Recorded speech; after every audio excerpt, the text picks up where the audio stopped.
അരിക്കൊമ്പനെ പിടിക്കാനുള്ള ഇന്നത്തെ ദൌത്യം ഉപേക്ഷിക്കാൻ സാധ്യത. പുലർച്ചെ 4:30 മുതൽ തെരച്ചിൽ ആരംഭിച്ചെങ്കിലും അരിക്കൊമ്പനെ കണ്ടെത്താൻ സാധിച്ചില്ല. ഒറ്റ ദിവസം കൊണ്ട് പൂർത്തിയാക്കാൻ കഴിയുന്ന ദൌത്യമല്ലെന്നും വെല്ലുവിളികൾ നേരിടുമെന്നുമാണ് ഡോക്ടർ അരുൺ സക്കറിയുടെ നേരത്തെ ഇത്തരം മിഷനുകൾ ഒരുപാട് നടത്തിയിട്ടുള്ളതാണ്. അതുപോലെ ഒരു പ്രതിസന്ധി ഇപ്പോൾ വരുന്നുണ്ടോ? എല്ലാ മിഷനും കൊണ്ടുപോകാൻ പാടില്ല. നമ്മൾ വന്ന് നോക്കില്ല.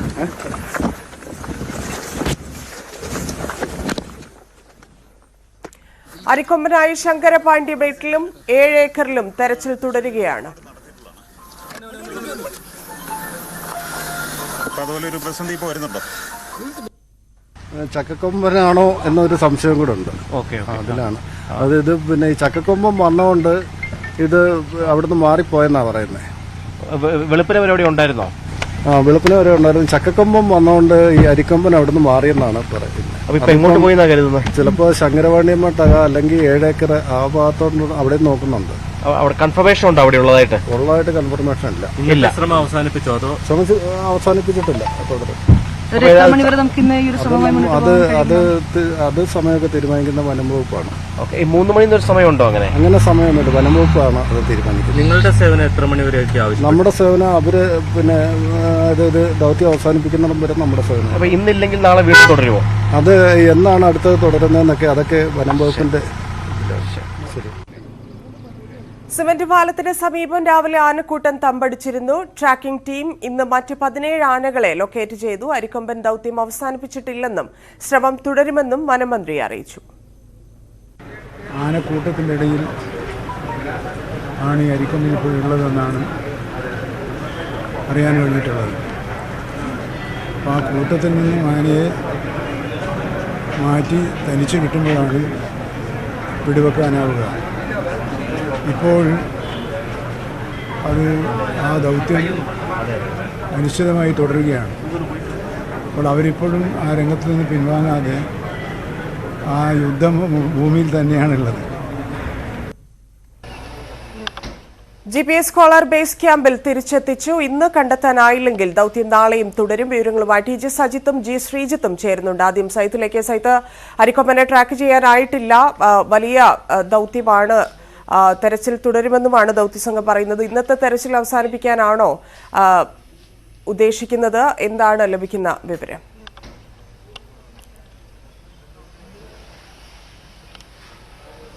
ഇന്നത്തെ തെരച്ചിൽ അവസാനിപ്പിക്കാൻ തന്നെയായിരിക്കും സാധ്യത. പക്ഷേ ഇക്കാര്യത്തിൽ ഔദ്യോഗികമായി വനംവകുപ്പിന്റെ ഒരു സ്ഥിരീകരണം ഉണ്ടായിട്ടില്ല. ഇപ്പോഴും ചില മേഖലകളിൽ തെരച്ചിൽ തുടരുന്നു എന്നതാണ് നമുക്ക് അറിയുന്നത്. അതായത് ഇതിന്റെ ഒരു വ്യക്തതയിലേക്ക് പോകുമ്പോൾ രാവിലെ തിരച്ചിൽ ആരംഭിച്ചത് എനിക്ക് പിന്നിലായി കാണുന്ന ആ ചെറിയ മലയുടെ മുകളിൽ നിന്നാണ്. അവിടെയായിട്ട് ആനയുണ്ട് എന്ന വിവരത്തിന്റെ അടിസ്ഥാനത്തിൽ അന്വേഷണം അവിടേക്കാണ് ആദ്യം നടക്കുന്നത്. അതായത് അരുൺ സക്കറിയ അടക്കമുള്ള മയക്കുപൊടി വെക്കാൻ വിദഗ്ധരായ ഡോക്ടർമാർ, ഒപ്പം തന്നെ ദൌത്യസംഘത്തിലെ മറ്റ് പ്രധാനികൾ അടക്കമുള്ളവർ വരികയും ഈ ദൌത്യസംഘത്തിലെ ഉന്നത ഉദ്യോഗസ്ഥരടക്കമുള്ളവർ താഴെ ക്യാമ്പ് ചെയ്ത് അവിടെ നിന്നും ആ മുകളിലേക്ക് ആനയെ തപ്പി കടന്നു പോവുകയാണ് ചെയ്തത്. പക്ഷെ അവിടെ എത്തിച്ചേർന്നപ്പോൾ ആനയെ വാച്ചർമാർ നിർദ്ദേശം നൽകിയതനുസരിച്ച് ആനയെ കണ്ടെത്തി. ഒരാന മാത്രമല്ല, ഒന്നിലധികം ആനകൾ അവിടെ ഉണ്ടായിരുന്നു. അത് അരിക്കൊമ്പനാണ് എന്ന അനുമാനത്തിൽ പിന്നീട് ഈ മയക്കുവെടി വെക്കാനുള്ള സാധ്യതകൾ തേടുകയും ആ സ്ഥലത്തിന്റെ പ്രത്യേകതകൾ വിലയിരുത്തിയുള്ള അന്വേഷണവും നീക്കങ്ങളും നടത്തുകയായിരുന്നു. പക്ഷേ പിന്നീടാണ് മനസ്സിലാവുന്നത് അത് അരിക്കൊമ്പനല്ല, ചക്കക്കൊമ്പനാണ് എന്ന് മനസ്സിലാവുകയും അങ്ങനെ അവിടുന്ന് ദൌത്യസംഘം തിരികെ ഇറങ്ങുകയാണ് ചെയ്തത്. തിരികെ ഇറങ്ങിയതിനു ശേഷം പിന്നീട് അവിടെ ദൂരെയായി കാണുന്ന ആനയിറങ്കൽ ഡാമിന് തൊട്ട് സമീപത്തായി 301 കോളനി എന്ന് അറിയപ്പെടുന്ന കുടുംബങ്ങൾ അധിവസിക്കുന്ന ഇടമുണ്ട്. അവിടെയാണ് സ്ഥിരമായി ഈ അരിക്കൊമ്പന്റെ അക്രമം ഉണ്ടാവാറുള്ളത്. അവിടെ കേന്ദ്രീകരിച്ച് വീണ്ടും അന്വേഷണം നടക്കുന്നു. അവിടെ ഇന്നലെ രാത്രി അരിക്കൊമ്പൻ വന്നു എന്ന ചില വിവരങ്ങളുടെ അടിസ്ഥാനത്തിലായിരുന്നു DFOമാരുടെ ഒരു സംഘം തന്നെ അവിടെ എത്തി പ്രത്യേക പരിശോധന നടത്തുകയും ചെയ്തു. പക്ഷേ അരിക്കൊമ്പനെ അവിടെയും കണ്ടെത്താൻ കഴിഞ്ഞില്ല. വീണ്ടും സംഘം തിരിച്ചെത്തി ഇവിടെ ഈ മലയുടെ മുകളിൽ വീണ്ടും പരിശോധന നടത്തി. പക്ഷേ കണ്ടെത്താൻ കഴിഞ്ഞില്ല. അതിനുശേഷമാണ് ഏറ്റവും ഒടുവിൽ ഇപ്പം പുറത്തുവരുന്ന ശങ്കരപാണ്ഡ്യ എന്ന് പറഞ്ഞ സ്ഥലത്ത്, അതായത് ഈ റോഡിന് എനിക്ക് പിന്നിലായി കാണുന്ന ദൂരത്തൂടെ കടന്നു പോകുന്നത് ഹൈവേ ആണ്. അതായത് മൂന്നാറിൽ നിന്നും മധുരയിലേക്ക് പോകുന്ന ഹൈവേ ആണ്. ഹൈവേക്ക് എതിർവശത്തായി തേയിലത്തോട്ടമാണ്. ആ തേയിലത്തോട്ടത്തിന്റെ മുകൾ ഭാഗത്തായിട്ട് ആന നിലയുറപ്പിച്ചിട്ടുണ്ട് എന്ന വിവരത്തിന്റെ അടിസ്ഥാനത്തിൽ വീണ്ടും അവിടെ അരുൺ സക്കറി അടക്കമുള്ളവർ അവിടെ എത്തിയും പരിശോധന നടത്തി. പക്ഷേ അവിടെയും ഈ അരിക്കൊമ്പനെ കണ്ടെത്താൻ കഴിഞ്ഞിട്ടില്ല എന്നതായിരുന്നു സാഹചര്യം. അങ്ങനെ അരിക്കൊമ്പൻ എവിടെ എന്ന തെരച്ചിലോടെ ഇന്നത്തെ ദൗത്യം അവസാനിപ്പിച്ച് വീണ്ടും നാളെ തുടരും. അങ്ങനെയാണോ? ഈ പ്രദേശത്ത് തന്നെയാണോ നിലയുറപ്പിച്ചതായിട്ടുള്ള നിഗമനം?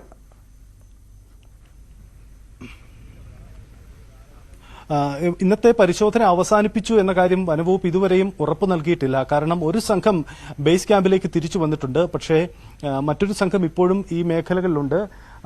അവരുടെ വാഹനങ്ങളടക്കം ഇപ്പോഴും താഴെ പാർക്ക് ചെയ്തിട്ടുണ്ട്. അതുകൊണ്ട് തന്നെ ഇന്നത്തെ പരിശോധന പൂർണ്ണമായി അവസാനിപ്പിച്ചു എന്ന് നമുക്ക് പറയുക വയ്യ. എന്തായാലും അല്പസമയത്തിനുള്ളിൽ അക്കാര്യം വ്യക്തത ഉണ്ടാകും.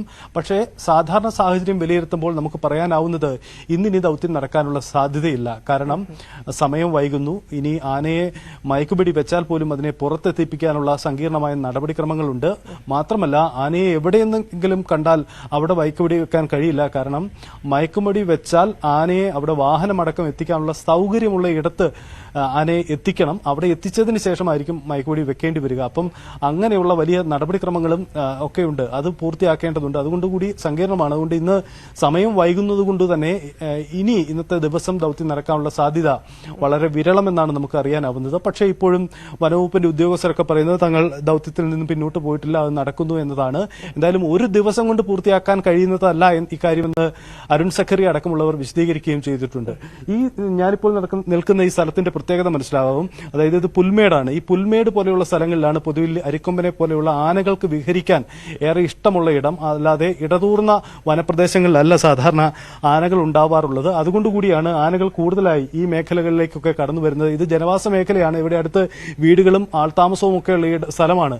എന്നിട്ടും ആനകൾ കൂടുതലായിട്ട് ഇങ്ങോട്ട് കടന്നു വരുന്നതിന്റെ കാരണവും അതൊക്കെ തന്നെയാണ്. എന്തായാലും ദൗത്യം ഒരു പ്രതിസന്ധി ഘട്ടത്തിലാണ്. ഇന്നത്തെ ദിവസം ഇനി ദൗത്യം എങ്ങനെ മുന്നോട്ട് കൊണ്ടുപോകാനാകും എന്നതിന്റെ ആശയക്കുഴപ്പം തീർച്ചയായും വനംവകുപ്പിനുണ്ട്. നന്ദി സജിത്ത്. ജി ശ്രീജിത്ത് കൂടി ചേരുന്നുണ്ട്. ശ്രീജിത്ത്, ഇന്നത്തെ ദൗത്യം ഉപേക്ഷിച്ചിട്ടില്ല. ഇതുവരെ ഔദ്യോഗികമായിട്ടൊരു വിവരം ലഭിച്ചിട്ടില്ല. പക്ഷേ വലിയ വെല്ലുവിളി നേരിടുമെന്ന് ഉദ്യോഗസ്ഥരടക്കം പറയുന്നുണ്ട്. ഒറ്റ ദിവസം കൊണ്ട് ഇത് പൂർത്തിയാകില്ല എന്നുള്ളതും അറിയാമായിരുന്നു. ഇപ്പൊ GPS കോളറൊക്കെ ബേസ് ക്യാമ്പിൽ തിരിച്ചെത്തിച്ചു എന്നാണ് പറയുന്നത്. ഒരു ടീം തിരിച്ചു വന്നു അല്ലെ? എന്താണ് ബേസ് ക്യാമ്പിൽ നിന്നുള്ള വിവരങ്ങൾ? തന്നെ ഏതാണ്ട് 12 മണിയോടുകൂടി GPS കോളർ തിരികെ കൊണ്ടുവന്നതാണ്. അതോടൊപ്പം തന്നെ ഏതാണ്ട് 1:30 ഒരു സംഘം തിരിച്ചെത്തുകയും ചെയ്തത്. പക്ഷെ മറ്റ് സംഘാംഗങ്ങൾ ഈ ഉന്നത ഉദ്യോഗസ്ഥരൊക്കെ വിളിക്കുമ്പോൾ ദൗത്യം പൂർത്തിയാക്കാൻ അവസാനിപ്പിക്കാനുള്ള നിർദ്ദേശം ലഭിച്ചിട്ടില്ല. അതുകൊണ്ട് തന്നെ പലയിടങ്ങളിലായി തങ്ങൾ തമ്പടിച്ചിരിക്കുകയാണ്. ഏതെങ്കിലും വഴിക്ക് അരിക്കൊമ്പൻ ഇറങ്ങി വരുമോ എന്നുള്ള സാധ്യത കൂടി അവർ പരിശോധിക്കുകയാണ്. പ്രത്യേകിച്ച് സാധാരണഗതിയിൽ 3 മണിക്ക് ശേഷമുള്ള സമയത്തൊക്കെ ഡാമിലിറങ്ങി കുളിക്കാനൊക്കെ അരിക്കൊമ്പൻ പോകുന്ന കാഴ്ചകൾ ഉണ്ട്. എന്തായാലും ഈ സംഘാംഗങ്ങളാകെ ഈ വാച്ചർമാരൊക്കെ വലിയ ആശ്ചര്യത്തിലാണ്. കാരണം ഈ കഴിഞ്ഞ ദിവസങ്ങളിലൊക്കെ കണ്ടിരുന്ന അരിക്കൊമ്പൻ ഇനി ദൗത്യ ദിവസം എവിടെ പോയി എന്നുള്ള വലിയ ചോദ്യമാണ് അവർ ആശ്ചര്യത്തോടുകൂടി സ്വയം ചോദിക്കുന്നത് കൂടി. ഇന്നലെയും കണ്ടിരുന്നതാണ്. മുത്തമ്മ കോളനിയിൽ വെച്ച് അരിക്കൊമ്പനെ കണ്ടിരുന്നതാണ്. അവർ ട്രാക്ക് ചെയ്യുകയൊക്കെ ചെയ്തിരുന്നതാണ്. എന്തായാലും ഇപ്പുറത്ത് ഈ സിമന്റ് പാലം മേഖലയിൽ ചക്കക്കൊമ്പന്റെ സാന്നിധ്യം ഉള്ളതുകൊണ്ട് അരിക്കൊമ്പൻ അവിടെ നിന്ന് പോയതാണോ എന്ന സംശയമുണ്ട്. കാരണം ചക്കക്കൊമ്പൻ മതപ്പാടിലൊക്കെയാണ്. ആ സമയത്ത് എവിടെ നിന്ന് മാറിയതാണോ എന്ന സംശയമൊക്കെയുണ്ട്. പക്ഷേ എന്നിരുന്നാൽ തന്നെയും ഏതാണ്ട് എല്ലാ മേഖലകളിലും അരിക്കൊമ്പനെ എല്ലാ മേഖലകളിലും പരിശോധന നടത്തി അവിടെ നിന്ന് കാണാൻ കഴിഞ്ഞില്ല. അതുകൊണ്ടായിരിക്കാം ഒരു പക്ഷേ ഏതെങ്കിലും മറവിൽ അരിക്കൊമ്പൻ കിടന്നുറങ്ങിയതാകാം എന്നുള്ള സംശയത്തിലേക്കൊക്കെ എത്തുന്നത്. എന്തായാലും ഇതിലൊന്നും വ്യക്തതയില്ല. ഇതൊക്കെ വ്യക്തമായി കണ്ടുപിടിക്കേണ്ടതുണ്ട്. അതിനായിട്ട് തന്നെയാണ് ഈ തിരച്ചിൽ ദൗത്യം തുടരുന്നത്. എന്തായാലും ഇന്ന് കണ്ടെത്തിയാലും ഈ വെടിവെച്ച് മറ്റൊരു സ്ഥലത്തേക്ക് കൊണ്ടുപോകാനുള്ള സാധ്യത വളരെ കുറവാണ് എന്ന് തന്നെയാണ് ഉദ്യോഗസ്ഥരിൽ നിന്ന് നമുക്ക് ലഭ്യമാകുന്ന വിവരം. എന്തായാലും ഇപ്പോഴും അരിക്കൊമ്പനെ കണ്ടെത്താനുള്ള ശ്രമം തുടരുന്നു എന്നാണ് ഔദ്യോഗികമായുള്ള വിവരം. ശരി, നന്ദി ശ്രീജിത്ത്. കൊച്ചി കണ്ടെയ്നർ റോഡിൽ വെള്ളക്കെട്ട്. കളമശ്ശേരി പാലത്തിന് താഴെ കനത്ത വെള്ളക്കെട്ട് രൂപപ്പെട്ടതോടെ ഇതുവഴിയുള്ള ഗതാഗതം തടസ്സപ്പെട്ടു. യാത്ര തുടരാൻ സാധിക്കാതെ 2 വീലറുകൾ തിരിച്ചുപോയി. സുവി വിശ്വനാഥന്റെ റിപ്പോർട്ട്. ഒരു വേനൽ മഴ ഇന്നലെ പെയ്തു പോയപ്പോഴുണ്ടായ ദുരിതമാണ് ഈ ദൃശ്യങ്ങളിൽ കാണാൻ സാധിക്കുന്നത്. കളമശ്ശേരി കണ്ടെയ്നർ റോഡിലാണ് ഇത്തരത്തിൽ വെള്ളക്കെട്ടുണ്ടായിരിക്കുന്നത്. വെള്ളം ഇപ്പോൾ ഏതാണ്ട് താഴ്ന്നു വരികയാണ്. മാലിന്യങ്ങൾ അടിഞ്ഞുകൂടിയത് മൂലമാണ് ഈ കാനകളിലൂടെ വെള്ളം ഒഴുകിപ്പോകാത്തത്. കണ്ടെയ്നർ റോഡ് കളമശ്ശേരിയിൽ വന്ന് അവസാനിക്കുന്ന ഭാഗത്താണ് ഇതുള്ളത്. വളരെ കഷ്ടപ്പെട്ടാണ് ഇപ്പോൾ വാഹനങ്ങൾ പോകുന്നത്. രാവിലെയൊന്നും വാഹനങ്ങൾ ഇതുവഴി കടന്നു പോയിരുന്നില്ല. കാരണം അത്രത്തോളം ഉള്ള വെള്ളക്കെട്ടായിരുന്നു. സമീപത്ത് ഈ ലോറി ബ്രേക്ക് ഡൗൺ ആയതും വെള്ളക്കെട്ട് മൂലം ലോറി ബ്രേക്ക് ഡൗൺ ആയി. അതുപോലെ കാറും മറ്റ് ഒരു കണ്ടെയ്നറും അവിടെ പോകാൻ പറ്റാതെ ഓഫായി പോയതുമാണ് നമുക്ക് ദൃശ്യങ്ങളിൽ കാണാൻ സാധിക്കുന്നത്. ഏതായാലും ഇന്നലെ കനത്ത മഴയാണ് ഉണ്ടായത്. ആ ഒരൊറ്റ മഴ പെയ്തപ്പോഴത്തേക്കാണ് ഇത്തരത്തിൽ വെള്ളക്കെട്ട് ഉണ്ടായി റോഡിലൂടെ സഞ്ചരിക്കാൻ കഴിയാത്ത ഒരു സാഹചര്യം ഉണ്ടായിരിക്കുന്നത്. നമുക്ക് ദൃശ്യങ്ങളിൽ കാണാം. മുകളിൽ കാണുന്നത് കളമശ്ശേരിയിൽ നിന്ന് കൊച്ചി നഗരത്തിലേക്ക് പോകുന്ന വാഹനങ്ങളുടെ ട്രാഫിക്കാണ്. ആ ട്രാഫിക് സാധാരണ ഇതുവഴി താഴത്തുകൂടെയും ഈ വാഹനങ്ങൾ കടന്നു പോകാറുണ്ടായിരുന്നു. പക്ഷെ അതിനു പോലും സാധിക്കാത്ത ഒരു അവസ്ഥയാണ് ഉള്ളത്. വലിയ തോതിൽ വെള്ളം കെട്ടിക്കിടക്കുന്ന ഒരു സാഹചര്യം. ചേട്ടാ, ഇത്തരത്തിലൊരു സാഹചര്യം സ്ഥിരമായി ഉണ്ടാവാറുണ്ടോ? അതിപ്പോൾ കളമശ്ശേരിയിൽ ഈ മേഖലയിൽ മാത്രമല്ല, കുസാറ്റ് ഭാഗം, അതുപോലെ നാഷണൽ ഹൈവേയിൽ ചെറിയൊരു ഓടയിലേക്ക് പോകുന്ന ഒരു ഗ്രില്ല് അടഞ്ഞിരുന്നാൽ ഇതുപോലത്തെ സാഹചര്യങ്ങളാണ് ഉണ്ടാകുന്നത്. ശരിക്കും അവസരം കിട്ടുമ്പോഴെല്ലാം ഉദ്യോഗസ്ഥർ സൂഹിക്കുന്നു എന്നുള്ളതിൻ്റെ ഒരു തെളിവാണത്. പരാതി പറഞ്ഞിരുന്നു ഇതൊക്കെ സംബന്ധിച്ച്? ആര് പരാതിപ്പെടാണ്? മഴ പെയ്യുമ്പോഴല്ലേ ഇതിൻ്റെ റിസൾട്ടുള്ളൂ. മഴ പെയ്യുമ്പോൾ റിസൾട്ട് നാട്ടുകാർ ഒന്നും പരാതിയൊന്നും ആരും പറഞ്ഞതായിട്ട് അറിയില്ല. ഈ കടൽത്തര പോകുന്നത് പോലെയാണ് വെള്ളം അടിച്ചു കയറുന്നത്. അത് തന്നെ ഇതീ പറഞ്ഞോണം. അവധി കിട്ടുമ്പോൾ നല്ല സൗകര്യങ്ങളുള്ളപ്പോൾ റെസ്റ്റ് എടുക്കുന്നു. ജോലി ചെയ്യേണ്ട സമയത്ത് ഓരോരുത്തർ ഇത് കണ്ടില്ലേ, ഇതെല്ലാം റോട്ടിൽ നിന്ന് പെറുക്കിയെടുത്ത മാലിന്യങ്ങളാണ്. ആ സൈഡ് മുഴുവൻ അതായിരുന്നു.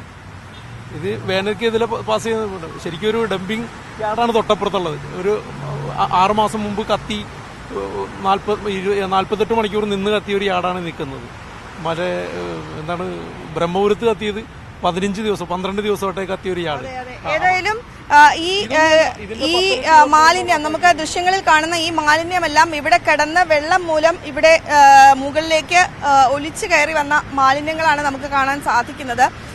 ഇവിടെ ഒരു ഡംപിംഗ് യാർഡ് പോലെ ആയിട്ടും അധികൃതർ തിരിഞ്ഞു നോക്കുന്നില്ല എന്നാണ് നാട്ടുകാരുടെ വലിയ പരാതിയുള്ളത്.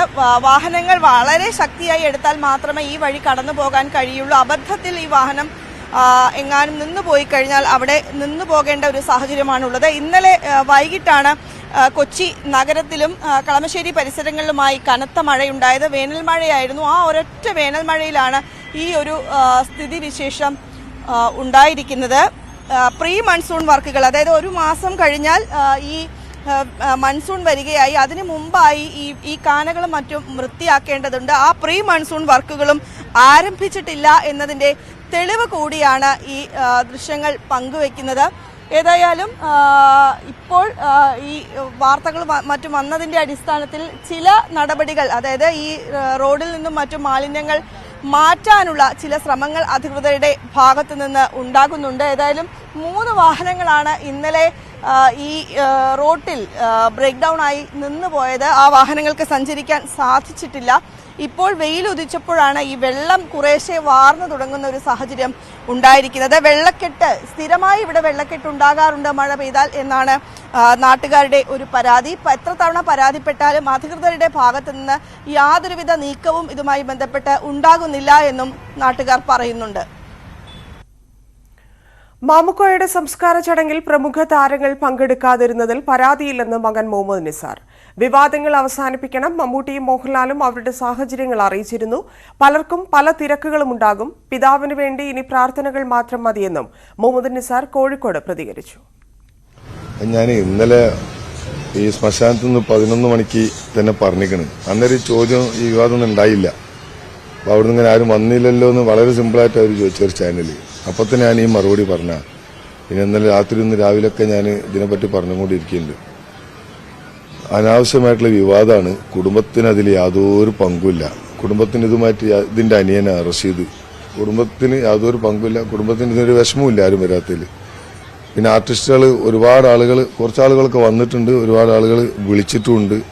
വിളിച്ച ആളുകൾ മമ്മൂട്ടിയാലും മോഹൻലാലും ഒക്കെ ഒരു ജപ്പാനിലും മറ്റേ മക്കത്തൊക്കെ ഉമ്രക്ക് പോയതൊക്കെ ആയിട്ട് മമ്മൂട്ടി ഉമ്രയിലാണ്, മോഹൻലാൽ ജപ്പാനിലാണ് എന്നൊക്കെ പറഞ്ഞിട്ടുണ്ട്. അപ്പോൾ അവർ നേരിട്ട് തന്നെ വിളിച്ച് അങ്ങ് സംസാരിച്ചു, ഇതൊക്കെ അനുസരിച്ച് അറിയിച്ച. അപ്പോൾ അതുകൊണ്ട് ആരും വരാത്തതിലൊന്നും പരാതിയില്ല, കുടുംബത്തിനില്ല. പിന്നെ പുറത്ത് നടക്കുന്ന വിവാദങ്ങൾ ഇപ്പം ഇങ്ങനെ കേൾക്കുന്നുണ്ട്, അതൊന്നും നമ്മൾ അറിവോടുകൂടിയല്ല. അങ്ങനെ പറയണമൊക്കെ ഓരോരുത്തരെ ആരും ചോദിച്ചിട്ട് ഇങ്ങനെ ചെയ്തത് ശരിയാണോ ശരിയല്ലെന്ന് അഭിപ്രായം ആരും ചോദിച്ചിട്ടില്ല. അപ്പോൾ അവർക്ക് പറയാനുള്ള സ്വാതന്ത്ര്യം ഉണ്ടല്ലോ, അപ്പോൾ അവർക്കത് പറയാം, അവർ പറഞ്ഞോട്ടെ. നമുക്ക് അങ്ങനെ ഒരു വിഷമമില്ല. പിന്നെ മരിച്ച ആളുകൾ നമ്മൾ വിശ്വാസപരം മരിച്ച ആളെ പറ്റി നല്ലതും ചീത്തയും പറയാൻ പാടില്ല എന്നാ സദസ്സിലിരുന്നിട്ട്. അപ്പം ഇതിങ്ങനെ ചീത്ത പറഞ്ഞ് മാപ്പനെ അയാൾ മരിച്ചു എന്നുള്ള രീതി വരാതാക്കാൻ എല്ലാവരോടും പറയാം, എല്ലാവരും പ്രാർത്ഥിക്കുക, പറ്റുന്ന ആളുകളൊക്കെ നല്ല ഓർമ്മകൾ പങ്കിടുക. ആർക്കെങ്കിലും എന്തെങ്കിലും വിഷമം ഉണ്ടാകാൻ സാധ്യതയില്ല, എന്നാലും മനുഷ്യനല്ലേ, സാമ്പത്തികമായിട്ടോ നാവുകൊണ്ടോ ആരോടെങ്കിലും ഇപ്പം എന്തെങ്കിലും പറയണമെങ്കിൽ അത് മക്കളായിട്ട് നമ്മൾ പൊരുത്തപ്പെടാൻ വേണ്ടി പറയാൻ അപേക്ഷിക്കാനും അത് പൊരുത്തപ്പെട്ടു കൊടുക്കുക, കൈനടത്തിന് പ്രാർത്ഥിക്കുക, അനാവശ്യ വിവാദങ്ങൾ ഒഴിവാക്കുക. ദ കേരള സ്റ്റോറി സിനിമ ബഹിഷ്കരിക്കാൻ ആഹ്വാനം ചെയ്ത് സാംസ്കാരിക മന്ത്രി സജി ചെറിയാൻ. കേരളത്തിൽ നിന്നുള്ള സൗഹാർദ്ദപരമായ അന്തരീക്ഷത്തെ തകർക്കുക എന്ന ലക്ഷ്യത്തോടെ സംഘപരിവാറിനു വേണ്ടി തയ്യാറാക്കിയ സിനിമയാണിത്. കേരളത്തിലെ മതനിരപേക്ഷ മനസ്സുള്ളവർ ഒന്നടങ്കം സിനിമ ബഹിഷ്കരിക്കണമെന്നും സജി ചെറിയാൻ പറഞ്ഞു. ഇത് കേരളത്തെ അങ്ങേയറ്റം അവമാനിക്കുന്നതിന്, കേരളത്തിൽ ഇന്നുള്ള സൗഹാർദ്ദപരമായ അന്തരീക്ഷത്തെ തകർക്കുക എന്ന ലക്ഷ്യത്തോടെ സംഘപരിവാറിന് വേണ്ടി തയ്യാറാക്കിയ ഒരു സിനിമയായിട്ടാണ് കാണുന്നത്. കലാപകലുഷിതമായ അന്തരീക്ഷത്തിലൂടെ രാഷ്ട്രീയ മുന്നേറ്റത്തിന് തയ്യാറെടുപ്പ് നടത്തി വിജയിച്ച ശൈലി കേരളത്തിലും നടപ്പാക്കാൻ വേണ്ടിയുള്ള സംഘപരിവാറിൻ്റെ ആസൂത്രിത നീക്കമാണ് ഈ സിനിമ എന്നതാണ് വസ്തുത. ഓസ്ട്രേലിയയിലെ മലയാളി വടംവലി പ്രേമികളുടെ ഇഷ്ട മത്സരമായ all Australia tug of war മത്സരങ്ങൾക്ക് മെയ് 13 തുടക്കമാകും. ഗോൾഡ് കോസ്റ്റിലാണ് മത്സരങ്ങൾ നടക്കുക. ഗോൾഡ് കോസ്റ്റ് മലയാളി അസോസിയേഷനും സെവൻസ് യുണൈറ്റഡുമാണ് ഇത്തവണത്തെ സംഘാടകർ. വലിയ തുകകൾ സമ്മാനമായി നൽകുന്ന ടൂർണമെന്റിൽ ഓസ്ട്രേലിയയുടെ വിവിധ ഭാഗങ്ങളിൽ നിന്നുള്ള നിരവധി ടീമുകൾ മത്സരിക്കും. ഇനി അതിഥി.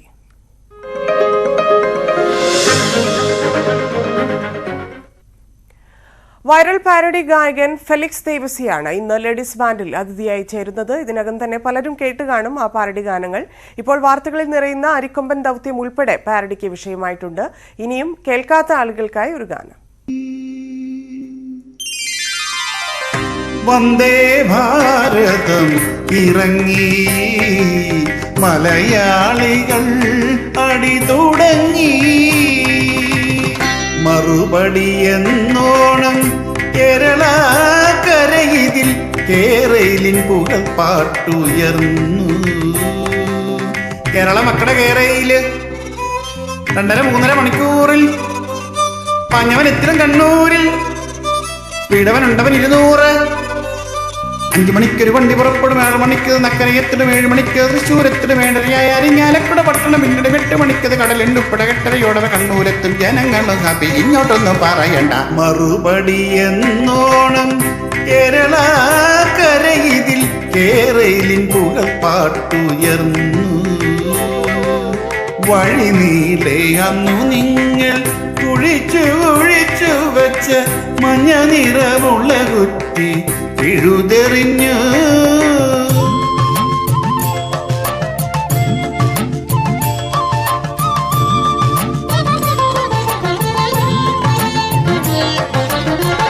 ഈ വണ്ടിക്ക് പാലക്കാട് സ്റ്റോപ്പില്ല, ഷൊർണൂരിൽ നിർത്തുന്നില്ല, പിന്നെങ്ങനെ ശരിയ 4 മണിക്കൂറിനുള്ളിൽ നീ നോക്കിക്കോ കേരയിൽ സ്ഥിരം കുതിച്ചു പായും. നീ നോക്കിക്കോ കേരയിൽ സ്ഥിരം കുതിച്ചു പായും. വന്ദേ ഭാരതം ഇറങ്ങി മലയാളികൾ അടി തുടങ്ങി.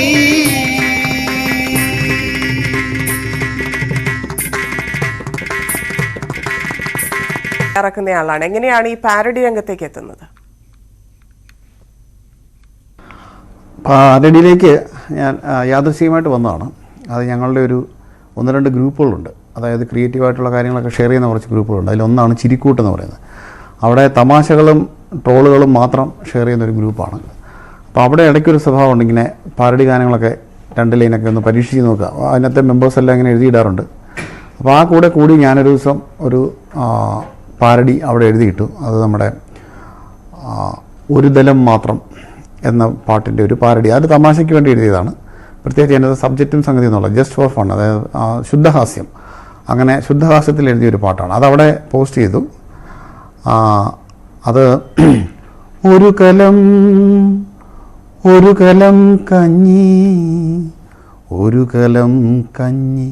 അതും പഴങ്കഞ്ഞി മുഴുവനായി എൻ്റെ മുന്നിലെത്തി, കറികളൊഴിക്കാതെ ഉപ്പു ചേർക്കാതെ കൈ കഴുകാതെ ഞാൻ വാരിത്തിന്നു എന്ന് തുടങ്ങുന്നൊരു പാട്ട് ആ ഗ്രൂപ്പിലേക്ക് ഇട്ടു. അപ്പോൾ അത് ആ ഗ്രൂപ്പിൽ എല്ലാവർക്കും ഇഷ്ടപ്പെട്ടു. അതിൻ്റെ അളവും മീറ്ററും ഒരു കലം എന്നുള്ളതിന് ഒരു ദലത്തിന് ഒരു കലമാക്കി. അപ്പോൾ ഒരക്ഷരം മാറിയപ്പോൾ തന്നെ അതിൻ്റെ ടോട്ടൽ മൂഡ് മാറിയല്ലോ. അപ്പോൾ അങ്ങനെ ആ പാട്ട് ഹിറ്റായെന്ന് കണ്ടപ്പോൾ ഞാനത് വെറുതെ എൻ്റെ ഒരു യൂട്യൂബ് ചാനലുണ്ട്, അതിലേക്ക് അങ്ങ് എടുത്തിട്ടു. പിന്നെ അത് ഒരു ഇടയ്ക്ക് ഫ്രീ കിട്ടുന്ന സമയത്തോളം എല്ലാം ഇങ്ങനെ ഓരോന്നോരോന്നായിട്ട് അതിലേക്ക് എടുത്തിട്ടാൻ തുടങ്ങി. അങ്ങനെ യാദൃശ്ചികമായിട്ടാണ് ഈ പാരഡിയിലേക്ക് വന്നത്. അത് പോസ്റ്റ് ഗ്രൂപ്പിലായിരുന്നു. അത് പിന്നീട് ചാടി അങ്ങ് വൈറലായതാണ്. ക്യാമറ, വന്ദേ ഭാരത്, അരിക്കൊമ്പൻ, ബ്രഹ്മപുരം വരെയുള്ള കാര്യങ്ങളൊക്കെ പാരഡി ആയിട്ട് കൊണ്ടുവന്നു. നമുക്ക് ഏറ്റവും ലേറ്റസ്റ്റിൽ ഒരു ഹിറ്റായ ക്യാമറയിൽ നിന്ന് തുടങ്ങിയാലോ, ഒന്ന് പാടാമോ? അത് നമ്മുടെ ചിത്രം സിനിമയിലെ ദൂരക്കിഴക്കുതിക്കും എന്ന പാട്ടിൻ്റെ ഈണത്തിലാണ് അതിൻ്റെ പാരഡി ഉണ്ടാക്കിയിരിക്കുന്നത്. റോഡിൽ പതുങ്ങി നിൽക്കും ഇൻ്റലിജൻ്റ് ക്യാമറ, ഞാനത് കണ്ടില്ലെന്നേ എൻ്റെ ഫോട്ടോ അതിന്നെടുത്തേ. റോഡിൽ പതുങ്ങി നിൽക്കും ഇൻ്റലിജൻ്റ് ക്യാമറ, മുടി കൊഴിച്ചിലുണ്ടേ ഞാൻ ഈ ഹെൽമറ്റ് വയ്ക്കാറില്ലേ, ഹെൽമറ്റ് വെച്ചില്ലെങ്കിൽ രൂപ 300 കൊഴിയും, നിയമം പാലിക്കാൻ മടിയെന്തിനാ, ഒരു മാസ്കും കൂളിംഗ് ഗ്ലാസും വെച്ചാൽ ശരിയാവില്ലേ, നമ്പർ നോക്കി വണ്ടി നോക്കി നിന്നെ പോലീസ് പൊക്കും, നല്ല അച്ചടക്കത്തോടെ സ്കൂട്ടർ ഓടിക്കുവാൻ കഴിയില്ലെങ്കിൽ വല്ല സൈക്കിളും വാങ്ങിച്ച് എന്നും ചവിട്ടി നീ പോയാൽ പോരെ. ക്യാമറയും വന്ദേ ഭാരതും ഒക്കെ 3 ക്യാരക്ടേഴ്സിനെ വെച്ചാണ് ചെയ്തത്. അതെന്തുകൊണ്ടാണ് അങ്ങനെ 3 പേര് 3 വിൻഡോയിലായിട്ട് ചെയ്തിരിക്കുന്നത്? 3 അഭിപ്രായങ്ങൾ പറയുക എന്ന് തന്നെയാണോ ഉദ്ദേശിച്ചത്? അല്ലല്ല, അത് നമ്മൾ എന്ത് പ്രശ്നമുണ്ടെങ്കിലും ചർച്ച ചെയ്യുക എന്നുള്ളത് മലയാളിയുടെ ഒരു രീതിയാണല്ലോ. അപ്പം കേരളയിൽ വരുന്നതിന് മുമ്പ് തന്നെ നമ്മൾ ഒത്തിരി കേരളത്തിനെ കുറിച്ച് ചർച്ച ചെയ്തു. വന്ദേ ഭാരത് വന്നു കഴിഞ്ഞപ്പോൾ അത് രണ്ടും കൂടെ ചേർത്ത് ചർച്ച ചെയ്യുക, അത് നമ്മുടെ ഒരു രീതിയാണ്. നമ്മൾ ഏറ്റവും കൂടുതൽ ചർച്ച ചെയ്യുന്ന എനിക്ക് തോന്നുന്ന സംസ്ഥാനം തന്നെ കേരളമാണെന്ന് തോന്നുന്നു. അപ്പോൾ ആ ഒരു മോഡലിൽ അതങ്ങ് പിടിച്ച് പോകാമെന്ന് വിചാരിച്ചിട്ട് അങ്ങനെ ചെയ്തതാണ്. തന്നെയല്ല, 2 പക്ഷം ഉള്ളത് കൊണ്ട് 2 ഭാഗത്ത് 2 പേരും നടുക്കൊരു ആങ്കറും ഇരിക്കുന്ന രീതിയിൽ അതിനെ ഡിസൈൻ ചെയ്തതെന്ന് മാത്രം. അതൊരു പരീക്ഷണം പോലെ ചെയ്താണ്. അതും നന്നായി വന്നത്. 2 പേര് പാടുന്നതായിട്ട് വന്നതുകൊണ്ടാണ് 2 സ്പ്ലിറ്റ് സ്ക്രീൻ നമ്മൾ ഉപയോഗിച്ചത് അവിടെ. ഈ വന്ദേ ഭാരത് വലിയ ഹിറ്റായിരുന്നു. ആ പാട്ടൊന്ന് പാടാമോ? വന്ദേ ഭാരതം ഇറങ്ങി മലയാളികൾ അടി തുടങ്ങി, രാജധാനിയേക്കാൾ വേഗതയുണ്ടേലും കേരളിനേക്കാളും സ്ലോയല്ലേ, വന്ദേ ഭാരതം ഇറങ്ങി മലയാളികൾ അടി തുടങ്ങി, കരുനാഗപ്പള്ളിയിലും ശാസ്താംകോട്ടയിലും മിനിറ്റുകൾ കൊണ്ടവൻ ഓടിയെത്തും, ട്രയലു തുടങ്ങി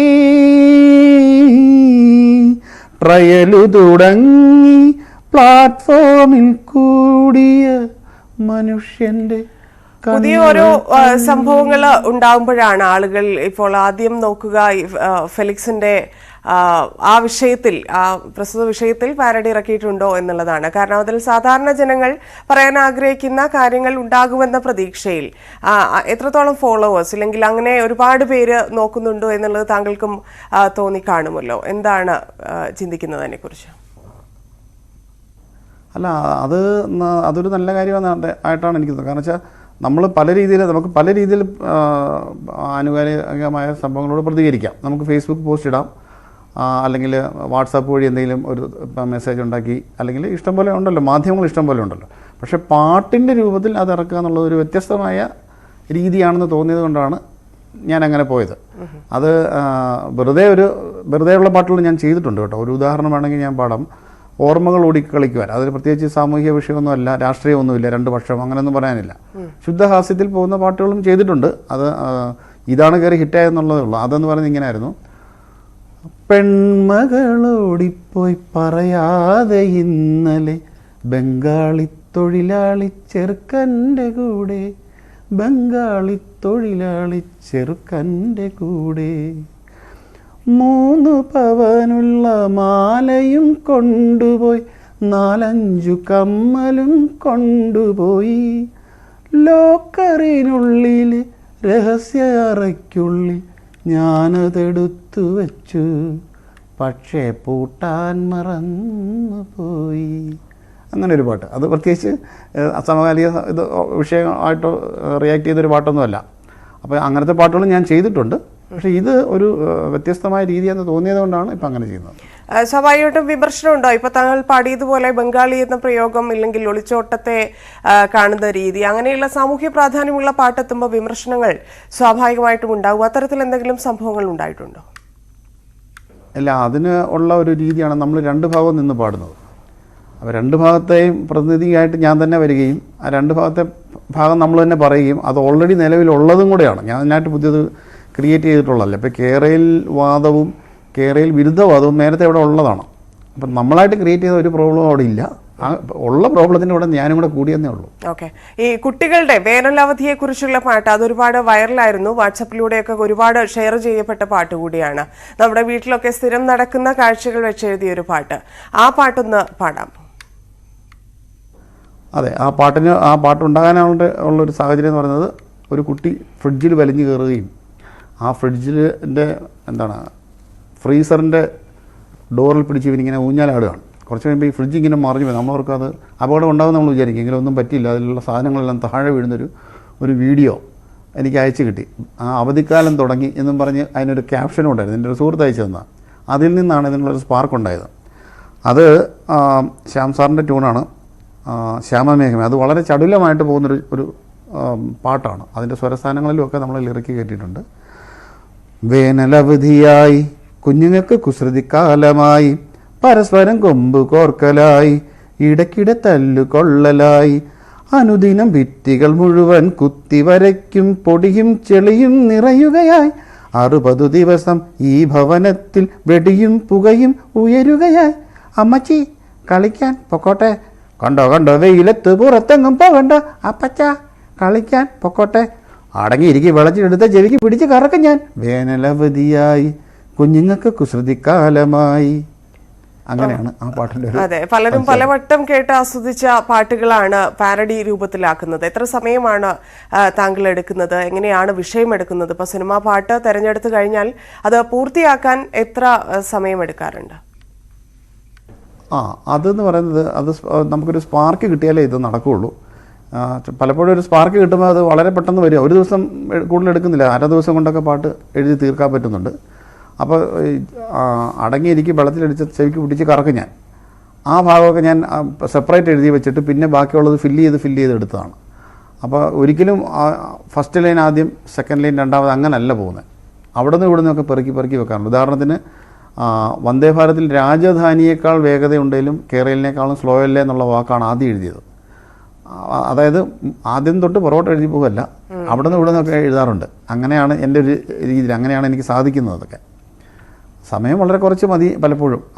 സ്പാർക്ക് കിട്ടിക്കഴിഞ്ഞാൽ. സ്പാർക്ക് കിട്ടിയില്ലെങ്കിൽ ഒന്നും നടക്കില്ല, എഴുത്ത് നടക്കില്ല. ഈ സ്പാർക്ക്, അതായത് ഈ വരികൾ, താങ്കൾ എന്താണോ ഏത് സബ്ജക്റ്റ് ആണോ എടുക്കുന്നത് അതിന്റെ വരികളാണോ ആദ്യം വരിക, അതിന് ശേഷമാണോ പാട്ട് ഏതാണെന്നുള്ളത് തിരഞ്ഞെടുക്കാറ്?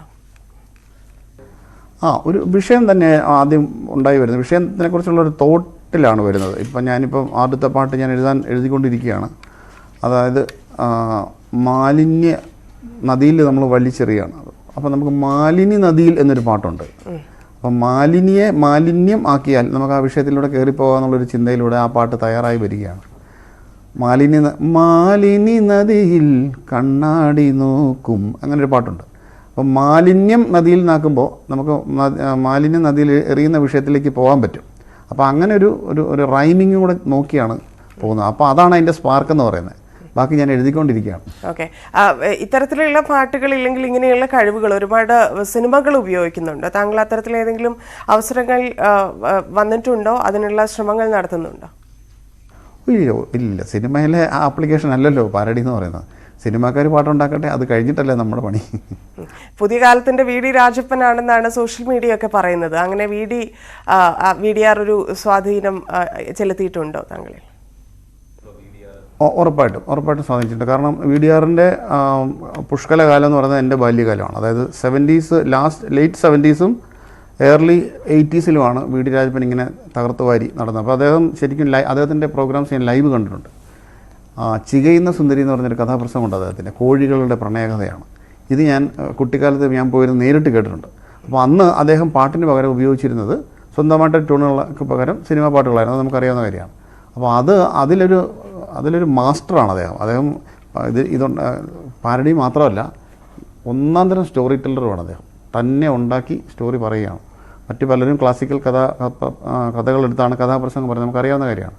പക്ഷേ അദ്ദേഹം ഏറ്റവും ഇഷ്ടം അദ്ദേഹം ഉണ്ടാക്കുകയും പാട്ടുകൾ ഉണ്ടാക്കുകയും ചെയ്യുന്ന ആളാണ്. അദ്ദേഹം അങ്ങനെ നോക്കുമ്പോൾ അദ്ദേഹം ഒരു കോമിക് മാസ്റ്ററാണ് അദ്ദേഹം.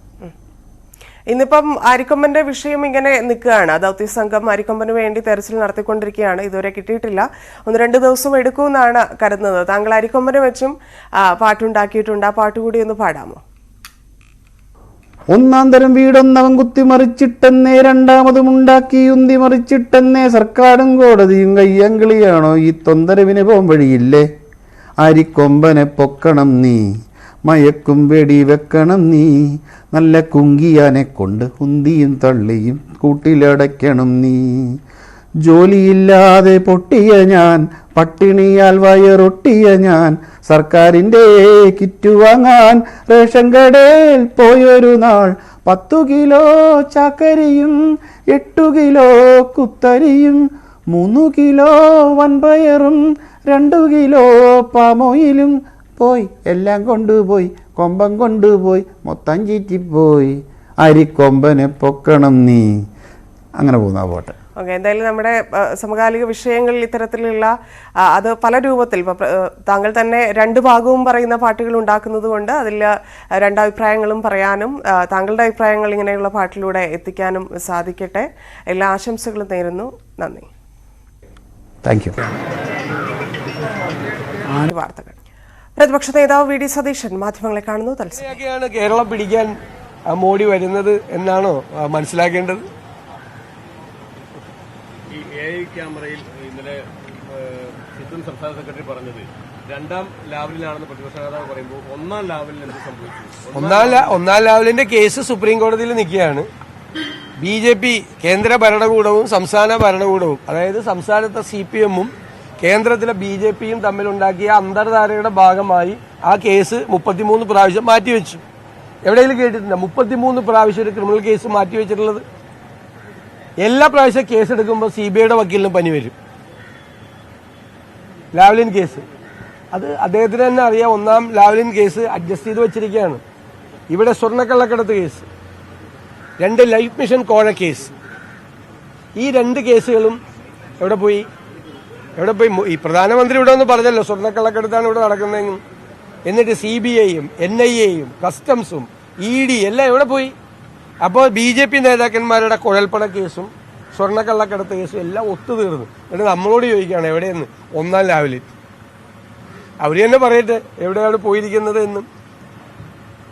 ഇതുപോലെ തിരുവനന്തപുരത്ത് ഒരു 14 വയസ്സുകാരിയായ പെൺകുട്ടിക്കുണ്ടായ ദാരുണമായ അന്ത്യം, മയക്കുമരുന്ന് ഉപയോഗം മൂലമുണ്ടായ അന്ത്യം കേരളത്തെ മുഴുവൻ ഞെട്ടിക്കേണ്ട ഒരു കാര്യമാണ്.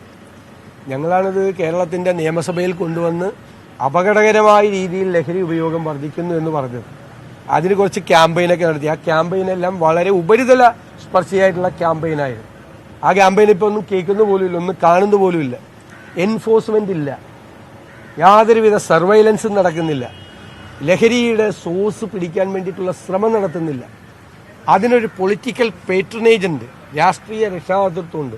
ഭരണകക്ഷി ലോക്കലായി നടത്തുന്ന ഒരു പേട്രണേജാണ് കേരളത്തിലെ ലഹരി മാഫിയയെ നിലനിർത്തുന്നത്. അത് ഭരണകൂടം വളരെ ഗൗരവത്തോടുകൂടി കാര്യം ചെയ്തില്ലെങ്കിൽ കേരളത്തിലെ ഒരു പെൺകുട്ടി, 14 വയസ്സുകാരിയായ ഒരു പെൺകുട്ടിക്ക്, നിഷ്കളങ്കയായ ഒരു പെൺകുട്ടിക്കുണ്ടായ ദൗർഭാഗ്യകരമായ അന്ത്യം കേരളത്തിലെ രക്ഷിതാക്കളെയെല്ലാം അരക്ഷിതത്വത്തിലാക്കുന്ന, നമ്മളെ ഭയപ്പെടുത്തുന്ന, നമ്മളെ ഭീതിപ്പെടുത്തുന്ന ഒരു വാർത്തയാണ്. ഗവൺമെന്റ് ഗൗരവത്തോടു കൂടി ഈ ലഹരി മാഫിയയെ അടിച്ചമർത്താൻ സംസ്ഥാനത്ത് പുറപ്പെട്ടില്ലെങ്കിൽ കേരളം അപകടത്തിലേക്ക് പോകുമെന്ന് ഞങ്ങൾ ഒരിക്കൽ കൂടി മുന്നറിയിപ്പ് നൽകി.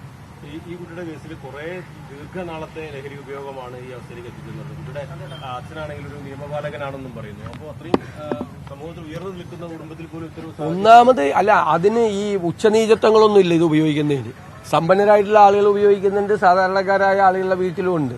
ഇത് മദ്യം ഉപയോഗിക്കുന്നത് പോലെയല്ല, ഇത് ഉപയോഗിക്കുന്നുണ്ടെന്ന് പോലും അറിയില്ല. ഇത് വളരെ എളുപ്പത്തിൽ ക്യാരി ചെയ്യാൻ പറ്റും. വളരെ അതിന് സാധാരണ മദ്യത്തേക്കാൾ ചീപ്പാണ്. അപ്പോൾ കഴിച്ചു വീട്ടിൽ വന്നാൽ ഒരു തലവേദനയാണെന്ന് പറഞ്ഞ് കിടന്നുറങ്ങിയാൽ മതി, മനസ്സിലാവുക പോലുമില്ല. അത്ര അപകടമുണ്ട്. അപ്പോൾ ഇതിൻ്റെ സോഴ്സാണ്. കേരളത്തിലേക്ക് ഇത്രമാത്രം മയക്കുമരുന്ന് എവിടെ നിന്ന് വരുന്നു? അപ്പോൾ ഈ ക്യാരിയേഴ്സിനെ മാത്രമാണ് പിടിക്കുന്നത്. ക്യാരിയേഴ്സിനെ പിടിച്ച് കേസെടുത്ത് കേസിൻ്റെ എണ്ണം കൂട്ടിയിട്ട് കാര്യമില്ല. ഇതിൻ്റെ സോഴ്സ് എവിടെ നിന്നാണ്, ഇത്രമാത്രം ഡ്രഗ്സ് എവിടെ നിന്നാണ് വരുന്നത് എന്ന് അന്വേഷിക്കണ്ടേ? ശ്രീ ഹൈബിയുടെ തന്നെ പണ്ട് നിയമസഭയിൽ കൊച്ചി നഗരത്തെ കുറിച്ച് നേരത്തെ എത്രയോ വർഷങ്ങൾക്ക് മുമ്പ് സബ്മിഷൻ കൊണ്ടുവന്നിരുന്നു. ഗവൺമെന്റ് ഒരു ഗൗരവത്തോടു കൂടി ഒന്നും ഇതിനെ നോക്കി കാണുന്നില്ല എന്നുള്ളതാണ് അപകടകരമായ കാര്യം.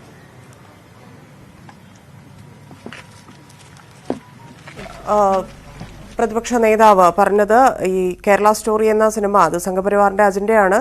കേരളത്തിലെ മതസൗഹാർദ്ദ അന്തരീക്ഷം തകർക്കാനുള്ള ശ്രമമാണ്. കേരളത്തെ ലോകത്തിനു മുമ്പിൽ നാണം കെടുത്തുന്ന തരത്തിലാണ്. അതിന്റെ ട്രെയിലറിന് പോലും സെൻസർ ബോർഡ് അനുമതി നൽകിയത് അന്വേഷിക്കണമെന്നുമാണ് പ്രതിപക്ഷ നേതാവ് ആവശ്യപ്പെടുന്നത്. മറ്റൊന്ന് ക്യാമറയുമായി ബന്ധപ്പെട്ട വിഷയമാണ്. മറ്റൊന്ന് ലഹരി മരുന്നുമായി ബന്ധപ്പെട്ട 14 വയസ്സുള്ള കുട്ടി ന്യൂസ് 18 കൊണ്ടുവന്ന വാർത്തയാണ്. ആ വാർത്തയുമായാണ് പ്രതിപക്ഷ നേതാവ് പ്രതികരിച്ചത്. ഇനി ആരോഗ്യ കാര്യങ്ങളുമായി വാർത്താ ബുള്ളറ്റിൻ പൂർണ്ണമാവുന്നു. നമസ്കാരം.